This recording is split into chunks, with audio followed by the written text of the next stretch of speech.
Hello to all subscriber sa YouTube channel ko, Nora Guban. By the way guys, ito nga pala, nagawa ko quinoa salad. Ito yung quinoa, halong cheese, walnuts, chickpeas, cucumber,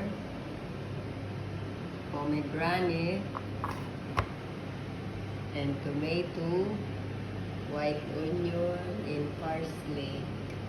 At ito naman yung sauce niya. Mix yan, olive oil, lemon,